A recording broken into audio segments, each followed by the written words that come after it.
Assalamualaikum warahmatullahi wabarakatuh. Di sini saya akan menjawab UAS studi Quran. Soal pertama, jelaskan yang saudara ketahui tentang metode penafsiran Al-Quran. Metode penafsiran Al-Quran adalah berbagai pendekatan yang digunakan oleh para ulama untuk memahami dan menjelaskan makna ayat-ayat Al-Quran. Terdapat 6 metode. Yang pertama, tafsir bil-ma'sur, tafsir dengan riwayat. Metode ini biasanya menggunakan penjelasan Al-Quran berdasarkan hadis Nabi Muhammad, penafsiran sahabat, dan tabi'in. Yang kedua, tafsir bil-ra'yi, yaitu tafsir dengan akal atau pendapat. Metode ini biasanya menggunakan akal dan ijtihad dalam penafsiran Al-Quran. Yang ketiga, tafsir al-isyara'i, yaitu tafsir simbolik atau isyarat. Metode ini biasanya melihat makna-makna simbolik atau tersirat dari ayat-ayat Al-Quran. Yang keempat, tafsir maudhu'i, yaitu tafsir tematik. Metode ini biasanya menafsirkan Al-Quran berdasarkan tema atau topik tertentu. Semua ayat yang berkaitan dengan suatu tema dikumpulkan dan dianalisis secara komprehensif. Yang kelima, tafsir ilmi, yaitu tafsir sains. Metode ini biasanya menafsirkan ayat-ayat Al-Quran dalam konteks penemuan sains modern. Yang keenam, tafsir fikih, yaitu tafsir hukum. Metode ini biasanya fokus pada penjelasan ayat-ayat yang berkaitan dengan hukum Islam. Soal selanjutnya, jelaskan keutamaan ilmu dan orang yang berilmu sertakan dengan dalil Al-Quran. Yang pertama, meningkatkan derajat di sisi Allah yang terdapat dalam surat Al-Mujadilah ayat 11. Allah berfirman, Allah akan meninggikan orang-orang yang beriman di antaramu dan orang-orang yang diberi ilmu pengetahuan beberapa derajat. Ayat ini menunjukkan bahwa orang berilmu mendapatkan derajat yang lebih tinggi di sisi Allah dibandingkan dengan orang-orang yang tidak berilmu. Yang kedua, orang yang berilmu memiliki kedudukan yang lebih tinggi dan dihormati dibandingkan dengan orang yang tidak berilmu yang dijelaskan dalam surat Az-Zumar ayat 9. Allah berfirman, katakanlah, adakah orang-orang yang mengetahui dengan orang-orang yang tidak mengetahui? Sesungguhnya orang yang berakallah yang dapat menerima pelajaran. Yang ketiga, ilmu dianggap cahaya yang menerangi jalan kehidupan yang terdapat dalam surat An-Nahl ayat 43. Allah berfirman, maka tanyakanlah kepada orang yang mempunyai pengetahuan jika kamu tidak mengetahui.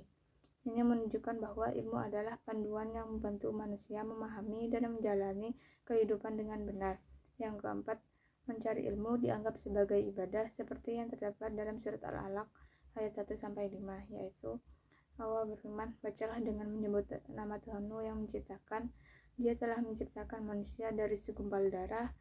Bacalah, dan Tuhanmu lah, wahai Muhammad, yang mengajar manusia dengan pena. Dia mengajarkan manusia apa yang tidak diketahuinya.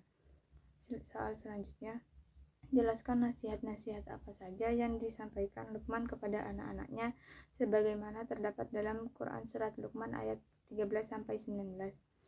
Ayat 13, jangan mempersekutukan Allah. Ayat 14 dan 15, selalu berbuat baik kepada orang tua, terutama kepada ibu, meskipun orang tuamu memaksamu untuk berbuat buruk dan mempersekutukan Allah. Ayat ke-16, perbuatan sekecil apapun akan ada balasannya, maka dianjurkan berbuat baik meskipun kecil atau sepele. Ayat ke-17, selalu melaksanakan sholat, melakukan kebaikan, dan menjauhi kemungkaran. Ayat 18, jangan sombong dan selalu bersikap tawaduk dan rendah hati kepada siapa saja. Ayat ke-19, ketika berjalan, berjalanlah dengan kecepatan sedang, dan ketika berbicara, gunakan bahasa yang sopan dan tidak bersuara tinggi. Soal selanjutnya, sebagai calon sarjana, berikan pendapat saudara mengapa moderasi beragama sangat dibutuhkan saat ini, serta berikan dalil Al-Quran yang sesuai. Yang pertama, untuk mencegah ekstrem baik dalam bentuk radikal atau liberal yang dapat merusak kedamaian dan keamanan masyarakat yang terdapat dalam surat Al-Baqarah ayat 143. Allah berfirman, demikian pula kami telah menjadikan kamu umat Islam, umat pertengahan, agar kamu menjadi saksi atas perbuatan manusia dan agar Nabi Muhammad menjadi saksi atas perbuatan kamu.